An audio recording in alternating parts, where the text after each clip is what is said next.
আসসালামু আলাইকুম, কেমন আছেন সবাই? আশা করি সবাই ভালো আছেন। সো আমরা ভালো আছি। সো আজকের ভিডিওতে আমরা আলোচনা করব মূলত ফটোশপ নিয়ে। সো বিগত ক্লাসগুলোতে আমি ফটোশপের অনেকগুলো ভিডিও তৈরি করছি। সো আজকের ভিডিওতে আমরা আলোচনা করব টাইপ টুল নিয়ে। সো আমরা ফটোশপটা ওপেন করে নিলাম, নেওয়ার পরে আমরা এখান থেকে একটা নিউ ফাইল ক্রিয়েট করে নিলাম। সো আমরা মূলত আজকে আলোচনা করব আমাদের টাইপ টুলটা নিয়ে। আর বিগত ভিডিওতে আমরা এখানে পেন টুলের যাবতীয় বিষয় নিয়ে আলোচনা করছিলাম, সবগুলো পেন টুলের সবগুলো আইকন নিয়ে আলোচনা করছিলাম, সবগুলো টুল নিয়ে আলোচনা করছিলাম। সো আজকেও আমরা টাইপ টুলের সবগুলো টুল নিয়ে আলোচনা করব। তো মূলত একটা টুল নিয়ে যদি আমরা আলোচনা করি তাহলে সবগুলো টুলই আমরা বুঝতে পারবো। সো যাওয়ার আগে একটা কথা বলে নিই, সেটা হলো যে আমার চ্যানেলে যদি নতুন হয়ে থাকেন তাহলে অবশ্যই কিন্তু সাবস্ক্রাইব করবেন এবং বেল আইকনে ক্লিক দিয়ে রাখবেন, যাতে করে নতুন ভিডিও আপলোড করার সাথে সাথেই আপনার কাছে পৌঁছে যায়। সো আমরা প্রথমে যে হরিজন্টাল টাইপ টুল আছে সেটা আমরা সিলেক্ট করলাম। সিলেক্ট করার পরে আমরা এখানে কিছু একটা লিখলাম, যেটা আছে সেটা ডিফল্ট রাখতে পারি, আবার কিছু একটা লিখতে পারি। আমি এরকম লিখলাম। লেখার পরে আমরা মুভ টুলে যে আমরা সঠিকভাবে আমরা সেটা সাজিয়ে নেব। এখান থেকে আমি আগে থেকে ফন্টগুলো নিয়ে রাখছি, এই জন্য এরকম হয়েছে। আমি এরকম একটা লেখা নিলাম, নেওয়ার পরে আমরা টাইপ টুলে আবার আসলাম। আসার পরে উপরে কিন্তু আমাদের অনেকগুলো অপশন রয়েছে। এখান থেকে উপরে আমাদের অনেকগুলো অপশন এখানে রয়েছে, কিন্তু সেইগুলো অপশনগুলো আমরা একটা টুলের মধ্যে দেখতে চাচ্ছি। সো যদি আমরা সেটা করতে চাই তাহলে আমাদের যে এখানে যে একটা টুল আছে, এখানে একটা আইকন আছে, ঠিক আছে, টুল ঘর, এর প্যারাগ্রাফের যে টুলটা আছে সেটা আমরা ক্লিক করব। ক্লিক করলে কিন্তু আমাদের এই সবগুলো আইকন কিন্তু এই জায়গায় চলে আসছে। আমাদের সবগুলো কাজ এখান থেকে আমরা করব। পরবর্তীতে আমি এখানেও দেখাচ্ছি যে এটা কীভাবে কাজ করে। সো প্রথমে আমরা এই কাজগুলো আগে শিখব এখান থেকে, তাহলে আমাদের এখানে কাজ করতে আমাদের সহজ হবে। তো আমরা এখান থেকে পুরোটা আমরা সিলেক্ট করলাম। সিলেক্ট করার পরে আমরা এখান থেকে এইটাকে দেখি, এখানে কিন্তু আমাদের বোল্ড করা আছে। কী জন্য বোল্ড করা আছে? কারণ আমাদের এই ফন্টটাই আমার বোল্ড ফন্ট, ঠিক আছে। তো আমি একটা নর্মাল একটা ফন্ট নিচ্ছি। এখান থেকে আমি এরকম একটা ফন্ট নিলাম। নেওয়ার পরে আমি এখানে যদি চাই যে নর্মাল আছে, এখানে নর্মাল একটা ফন্ট নিলাম। নেওয়ার পরে এটা সিলেক্ট করলাম। আমাদের ফন্ট কিন্তু অলরেডি চেঞ্জ হয়ে গেছে। এইটা মূলত ফন্টের কাজ করে, ঠিক আছে। ফন্ট অলরেডি কিন্তু আমাদের এখানে চেঞ্জ হয়ে গেছে, ঠিক আছে। আমি যদি এরকম ফন্ট নেই, এই যে ফন্ট কিন্তু আমার অলরেডি চেঞ্জ হয়ে গেছে। যে কোনো ফন্ট আমি এখান থেকে নিতে পারবো, ঠিক আছে। রেগুলার ফন্ট যে কোনো জায়গা থেকে আমি এখান থেকে নিতে পারি। এখানে যে অপশনটা আছে সেম এই অপশনটা কিন্তু এখানে, এই যে আমরা এখান থেকে যদি দেখি, আমাদের এখান থেকে কিন্তু আমরা যে কোনো ফন্ট এখান থেকে নিতে পারবো, ঠিক আছে। আমরা এখান থেকে যে কোনো ফন্ট নিতে পারবো। এখান থেকে এই যে আমি এরকম ফন্ট নিলাম, এরকম ফন্ট আমি এখান থেকে নিতে পারবো। এই যে এখান থেকে আমরা এই লেখাটা, এই যে রেগুলার যেটা আছে এটা আমরা বোল্ড করতে পারবো এখান থেকে। সো আমি যদি বোল্ড ক্লিক দিই তাহলে দেখেন লেখাটা একটু মোটা হবে, ঠিক আছে। এটা মোটা হয়েছে না? এটা মোটা হয়েছে। এখানে মূলত রেগুলার ফন্ট এবং এই আমাদের বোল্টের ফন্ট যেটা আছে এটাই থাকে। সো আমরা একটা কথা বললি, সেটা হলো যে এই টাইপ টুল থাকা অবস্থায় আমাদের কিন্তু সিলেকশনের পার থাকতে হবে, কারণ সিলেকশনের পার না থাকলে কিন্তু আমাদের এবার কাজ করবে না। সো দ্বিতীয় যেটা আছে আমাদের, যে এখানে যেটা আছে আমাদের টাইপের, আমাদের লেখার যে সাইজ আছে সেই সাইজটা কতটুকু হবে, ঠিক আছে, সেটা কিন্তু এখানে দেওয়া আছে। এখান থেকে আমরা যদি একটু সাইজটা বাড়াই দিই, এই যে আমার সাইজটা কিন্তু বেড়ে গেল। আমি যদি এখান থেকে একটু কমাই দিই সাইজটা, তাহলে সাইজটা আমার ছোট হয়ে গেল, ঠিক আছে। এটা মূলত সাইজ, ঠিক আছে। এই সাইজটা আমাদের কোন জায়গায় পাবো? এই যে এখান থেকে আমরা এই সাইজটা পাবো, ঠিক আছে। এখান থেকে আমরা সাইজ কিন্তু ছোট বড় করতে পারবো। সো উপরের যে অপশনটা আছে সেম অপশন এখানে আছে, শুধু একটু পার্থক্য হচ্ছে যে এটা এক জায়গাতেই সব আছে আর এটা আমার ভিন্ন ভিন্ন জায়গায় রয়েছে। সো এখান থেকে আমরা বুঝলাম যে এটা সাইজ ছোট বড় কীভাবে করতে হবে। সো এখান থেকে আমরা এখানে সাইজটা ছোট বড় করে নিতে পারবো, ঠিক আছে। আমাদের এখানে অটো দেওয়া আছে, আমরা অটো দিব, কারণ এখানে কোনো পরিবর্তন করব না, কারণ পরিবর্তন করলে দেখা যাবে যে আমাদের লেখাটা উল্টাপাল্টা হয়ে আসতেছে, এরকম হতে পারে। সো এই জন্য আমরা এটা যেরকম আছে সেরকমই ডিফল্ট রাখবো। এখান থেকে যদি আমরা এই লেখাটা সরাইতে নাড়াইতে চাই তাহলে কিন্তু আমরা এটা নাড়াইতে পারবো। এখান থেকে আমি যদি দেখি, এখানে পুরোটা সিলেক্ট না করে আমি এখানে একটা ক্লিক করলাম। ক্লিক করার পর এখানে যদি আমরা দেখি, এখানে দুইটা মুড আছে, ঠিক আছে। এটা হলো ম্যাট্রিক্স মুড আর একটা হচ্ছে অপটিক্যাল মুড, ঠিক আছে। আমরা এখান থেকে যদি একটা আমাদের 0 দেওয়া আছে, আমরা যদি এখান থেকে 100 করি তাহলে কিন্তু এটা আমরা সরে গেল। এই যে এখানে কিন্তু আমার এটা সরে গেছে। আমরা একটু লেখার দিকে যদি তাকাই তাহলে বুঝতে পারবো 0 দিলে আমি একটু সরে আসছে, ঠিক আছে। মূলত এইটা আমাদের যেমন স্পেস দিয়ে আমরা কাজ করি এই সেমভাবে এটা যদি একটু বেশি দূর সরাতে মানে সরানো হয় যেমন পিক্সেল অনুসারে এখানে কাজ করে। সো আমি প্রথম থেকে পিক্সেল অনুসারে সিলেক্ট করছি, এই জন্য আমার ওখানে পিক্সেল অনুসারে সরবে। আমি যদি এটা 200 দিই তাহলে 8 সরে গেলো, এখান থেকে 8 সরে গেছে। আমরা যদি লেখা যেটা আছে সেটা বলে ফলো করি তাহলে বুঝতে পারবো। 0 দিলাম, আবার সেই জায়গাতে চলে গেল। মূলত এইটা আমাদের একটু সরানো নাড়ানোর ক্ষেত্রে, স্পেসটা বড় করার ক্ষেত্রে এইটা বেশিরভাগ ব্যবহার করা হয়। আমরা যদি এখান থেকে শুধু স্পেসটা করি তাও কিন্তু আমরা এটা ছোট বড় করতে পারবো। ঠিক আছে, আমি এখান থেকে ব্যাক স্পেস দিলাম, আমার একটু এক স্পেস থাক। তারপরে আমরা যে দেখতেছি যে এখানে যে অপশনটা রয়েছে, ঠিক আছে, এটা আমরা আমাদের এটা হলো লম্বা লম্বি আর এটা হলো খাড়াখাড়ি। ঠিক আছে, এখানে যদি আমরা এই অপশনগুলো দেখি, এটা অপশনটা অন নাই, কারণ এটা আমরা যদি এখান থেকে পুরো এটা সিলেক্ট করি, সিলেক্ট করার পরে আমরা যদি এখান দিকে তাকাই তাহলে আমরা যদি এটা এই যে আমরা টেন দিলাম তাহলে আমার লেখাটা এই যে লেখাটা আছে এই লেখাটা সমান সমান জায়গা থেকে নিল।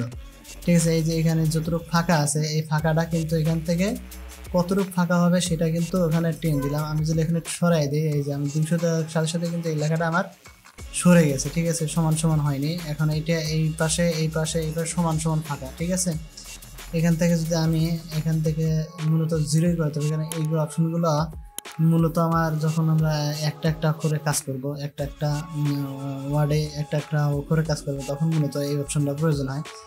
সো এখান থেকে আমরা এখানে মাইনাস যদি দিই তাহলে এটা কিন্তু আমার একদম সেভিং হয়ে যায়। ঠিক আছে, আমরা যদি এখানে ক্লিক করে যদি দেখি এই যে আমরা কিন্তু এখান থেকে দেখতে পারতেছি। ঠিক আছে, এখান থেকে এই যে 100 দিলাম, আমার এইখান থেকে যতটুকু ফাঁকা আছে আমার সমান ফাঁকা হয়েছে। ঠিক আছে, আমরা অনেক সময় যদি ম্যানুয়াল করতে চাই তাহলে অনেক সময় আমাদের এটা মানে কম বেশি হবে 100%, কিন্তু আমরা যদি এখান থেকে করি তাহলে আমাদের কম বেশি হবে না। সো আমরা এটা এভাবে রাখলাম। রাখার পরে আমরা এই যে যেটা দেখতেছি এই যে লম্বা লম্বি খাড়াখাড়ি যেটা আছে এটা আমরা 100% দেওয়া আছে। আমি যদি এটা মাঝখান থেকে একটু ইয়া করতেছি, এটা আমি এই দুইটা করতেছি। ঠিক আছে, মাঝখান থেকে এই দুইটা করলাম। তারপর আমরা এখান থেকে যেমন 100 আছে, এখানে 100 দেওয়া আছে, আমরা এখানে যদি 100 দেওয়া আছে আমরা এখানে 200 যদি দিই, 200 দিয়ে যদি আমরা এন্টার করি তাহলে আমরা দেখতেছি লেখাটা কিন্তু লম্বা লম্বি হচ্ছে। ঠিক আছে, লেখাটা কিন্তু আগের চেয়ে অনেকটা লম্বা লম্বি হয়েছে। মূলত এইটা এইরকমভাবে কাজ করে, লম্বা লম্বিভাবে কাজ করে। এইটা যদি আমার লেখাটা লম্বা করতে চাই, অনেক সময় আমার লেখাটা যখন প্রয়োজন হয় তখন আমাদের অনেক সময় লম্বা করতে হয়, এই জন্য আমরা একটা লম্বা করতেছি। সোজা কথা এই একটার কথাই হতো, সেটা হলো আমাদের লেখাতে কাস্টমাইজ করা যায়। ঠিক আছে, এটা হলো ফুল অপশন। আমরা এখান থেকে 100 দিয়ে আমরা পুনরায় নিয়ে আসতেছি, 100 দিলাম, আমরা 100 দিলে আমরা পুনরায় চলে আসবো। এখানে যেটা আছে এটা হচ্ছে আমাদের এই লেখাটা এই দিকে লম্বা লম্বি কতটুকু হবে। ঠিক আছে, আমাদের যে হরিজন্টালে কতটুকু হবে, ঠিক আছে, ওটা তো মানে ভার্টিক্যালে লম্বা হলো, আর এটা হরিজন্টালে কতটুকু হয় সেটা আমরা দেখবো। এখান থেকে আমার যেটা 100 দেওয়া আছে এটা আমরা 200 করে দিই। এই যে আমাদের লেখাটা কিন্তু একটু বড় হয়ে সরে গেছে। ঠিক আছে, লেখাটা বড় হয়ে তারপরে কিন্তু সরে গেছে। এখানে যদি আমরা আরও দিই 300, তো লেখাটা একটু সরে গেল এইরকমভাবে। ঠিক আছে, এইরকমভাবে মূলত এইটা কাজ করে। সো আমরা এটা 100% করে দিচ্ছি, এই যে 100% করে দিলাম। এখানে যে অপশনটা আছে সেটা আমাদের এই যে লেখাটা যে আমরা একটু জুল বাড়াই আমরা এটা বুঝতে পারবো। এই যে একটু জুল বাড়াই তাহলে আমরা বুঝতে পারবো উপরে নিচে। ঠিক আছে, উপরে নিচে আমরা যদি এখান থেকে যতটুকু পরিমাণ এখানে 0, আমাদের এখানে মূলত 0 দেওয়া থাকে, 0 দেওয়া থাকলে আমাদের পুনরায় যেরকম আছে সেরকমই থাকে। সো আমরা যদি লেখা উপরে নিচে করতে চাই, যতটুকু পরিমাণে উপরে কিংবা নিচে করতে চাই তাহলে কিন্তু আমরা এটা এখানে যদি আমরা 10% করি, 10%, তাহলে কিন্তু এটা আমাদের লেখাটা উপরে উঠে গেল। ঠিক আছে, আমরা এখানে যদি -5% করি, এখানে -5 দিই তাহলে কিন্তু আমাদের লেখাটা নিচে চলে আসছে। ঠিক আছে, আর আমরা সবসময় এটা 0-তে রাখবো, কারণ 0 থেকেই কাজ করতে হয়। কারণ অনেক সময় দেখা যায় যে আমাদের যখন প্রয়োজন হবে তখন আমরা কিন্তু এটা নিতে পারবো। সো আমরা সঠিক জায়গাতে চলে গেলাম। যার পরে এখানে লেখা আছে কালার। ঠিক আছে, এই যে আমাদের এটা কিন্তু মূলত আমাদের যখন আমরা কোনো কাজ করতে যাবো তখন কিন্তু এটা আমাদের একান্ত প্রয়োজন হবে, কারণ এগুলো সবই হলো প্রয়োজনীয় টুল। ঠিক আছে, এখান থেকে আমরা কালারটা চেঞ্জ করতে পারবো, আমি যে কোনো কালার এখান থেকে দিতে পারবো। এই যে আমি এখান থেকে যেটাই সিলেক্ট করবো, যে কোনো কালার আমি এখান থেকে দিতে পারবো। এই যে এরকমভাবে আমি আমার যে লেখা আছে সেই লেখার কিন্তু যে কোনো কালার আমি এখান থেকে দিতে পারবো। এই যে এখান থেকে দিচ্ছি এইভাবে, এই যে কোনো কালার এখান থেকে দিতে পারবো। আমি মূলত এরকম একটা কালার দিলাম, এই যে আমি কিন্তু এরকম একটা কালার দিয়ে এই যে এখান থেকে কাজ করতে পারি। সো আমার যে বোল্ট আছে, আমার এটা যে বোল্ট আছে, আমার কিন্তু অলরেডি এখানে বোল্ট করা, এই যে বোল্ট লেখা আছে এখান থেকে আমি কিন্তু এই লেখাটা আর একটু বোল্ট করতে পারবো। সেটা হলো এই বোল্টে ক্লিক দিয়ে এই যে লেখাটা আছে টি একটু মোটা করে দেওয়া আছে, এই মোটা করে দেওয়া আছে, এখানে ক্লিক করলে আমার লেখাটা একটু বড় হলো। ঠিক আছে, আমি যদি এখানে আবার ক্লিক করি তাহলে লেখাটা আবার সেই জায়গাতে চলে গেল।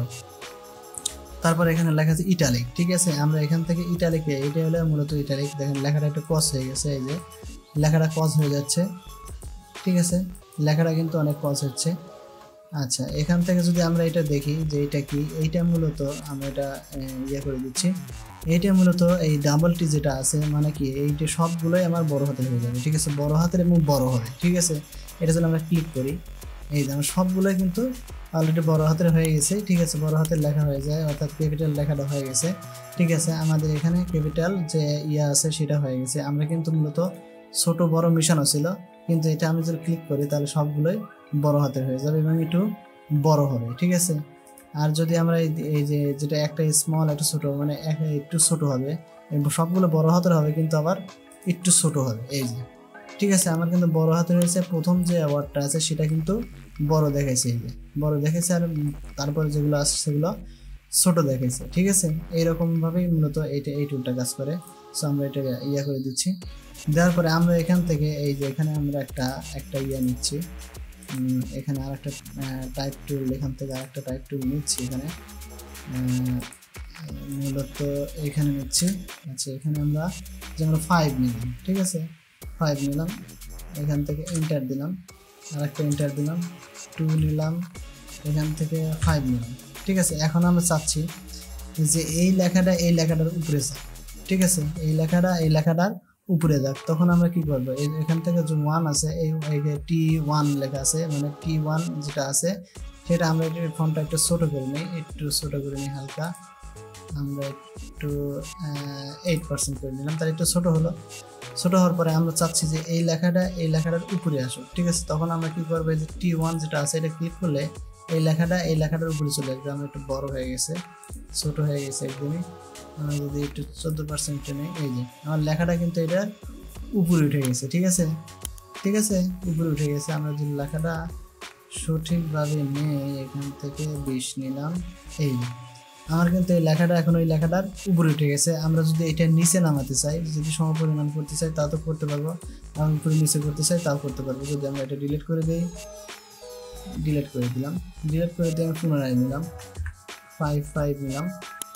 আচ্ছা, 5 নেওয়ার পরে আমরা এখান থেকে কিংবা 5 নিলাম, নেওয়ার পরে আমরা মনে হচ্ছে যে না, এটা আমি ওইটার উপরে উঠাবো, তখন কিন্তু আমরা এটা ক্লিক করলে আমরা এটা ওইটার উপরে উঠে যাবে। ঠিক আছে, এর উপরে উঠে গেছে এবং ছোট হয়েছে। ঠিক আছে, মূলত এরকম স্কোয়ারের যে কাজটা হয় সেটা কিন্তু এখান থেকে করা যায়। ঠিক আছে, এখান থেকে আমরা এটা করতে পারবো।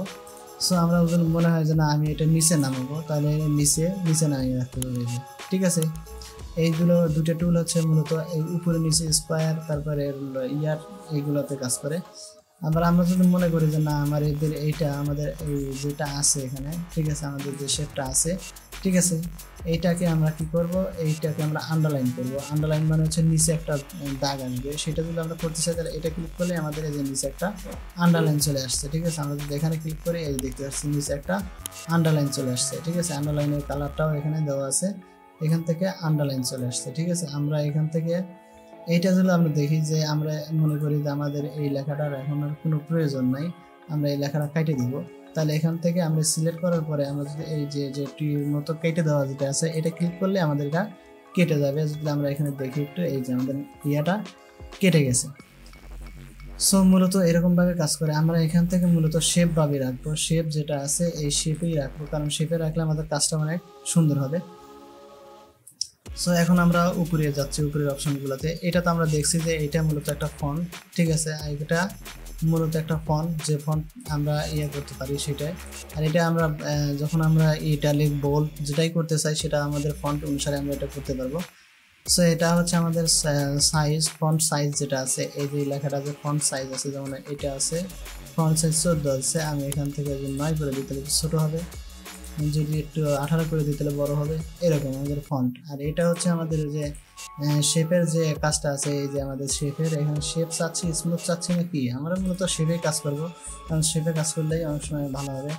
আর এইটা যেটা আছে আমরা এইটা কিন্তু এই প্যারাগ্রাফের মধ্যে পাবো, এই যে যেটা অপশনটা আছে এখানে, এই যে আমরা 3টা অপশন আছে, আমরা এটা এই ক্লিক দিলে পাশ হয়ে যাবে, এইটা ক্লিক দিলে এই পাশ হয়ে যাবে, আর এইটা ক্লিক দিলে আমাদের মাঝখানে, আমি যেহেতু মাঝখানে সিলেক্ট করছি এই জন্য আমাদের হচ্ছে লেফট অ্যালাইন, এখানে হচ্ছে লেফট অ্যালাইন, এখানে কি বলতেছে সেন্টার, ঠিক আছে, এটা সেন্টার অ্যালাইন, এটা হচ্ছে রাইট অ্যালাইন, ঠিক আছে। এখান থেকে আমার যে কালারটা আছে এই কালারটা এখান থেকে আমরা চেঞ্জ করতে পারি, যে কোনো কালার দিতে পারি, এখান থেকে আমি ব্ল্যাক কালার দিলাম, এই যে আমরা কিন্তু এখন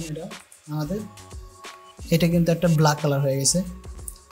সো এখান থেকে আরো কিছু কাজ আছে, সেটা হলো এই যে এখানে যে কাজটা আছে, এই যে এখানে আমাদের এখানে শুধু অপশনটাই নেই, ঠিক আছে। এখান থেকে যে আমরা অ্যালাইনটার কাছে দেখলাম, সো এখান থেকে আমরা এই যে লেখাটা আছে, এই যে টির মতো লেখা আছে, এটা মূলত আমাদের যে বাঁকা সোজা এরকম কিছু অপশন আছে এখানে যদি আমরা ক্লিক করি, ক্লিক করার পরে আমার এখান থেকে কিন্তু একটা অপশন চলে আসছে, এটা আমরা যে কোনো ইয়াতে আমরা এইরকম যদি সিলেক্ট করতে চাই তাহলে এখানে ক্লিক করলে আমাদের লেখাটা এরকম হয়ে যাবে। যদি আমরা এখান থেকে এইরকম সিলেক্ট করি তাহলে লেখাটা এরকম হবে। আমাদের এখানে লেখার যে স্টাইল আছে সেই স্টাইলটা আমরা এখান থেকে চেঞ্জ করতে পারবো, ঠিক আছে। আমরা এখানে মূলত যে ইফেক্টগুলো দেওয়া আছে এখানে, এই যে আমার লেখা কিন্তু পরিবর্তন হচ্ছে, ঠিক আছে, লেখা কিন্তু আমরা পরিবর্তন হচ্ছে, মূলত এইটাই এক্সট্রা দেওয়া আছে এখানে, ঠিক আছে। এখানে দেওয়া আছে 3D, যেটা আছে 3D, আমরা যদি এখানে লেখাটা যদি 3D অ্যাপ্লাই করি, 3D, তাহলে 3D এখানে দিতে পারবো, এই যে 3D আকারে অ্যাপ্লাই হচ্ছে, এই যে এখানে আমাদের কিছু আসতেছে অপশন, এটা 3D, এর মূলত 3D কাজই করে এটা। এই যে আমরা এখান থেকে টেনে ধরে এখানে 3D যে অপশনগুলো আছে সেটা কিন্তু চলে আসছে, যে আমি কিন্তু এক একটা করে এক একটা ফোন এখান থেকে 3Dর মতো কাজ করতে পারবো। সো ভিডিওটা অনেক লম্বা হয়ে গেছে, সো আমি জানি যে কাজ করতে হলে অনেক কিছু করতে হয়, ঠিক আছে। আমরা 3D যে কাজগুলো আছে সেটা দেখবো এক সময়।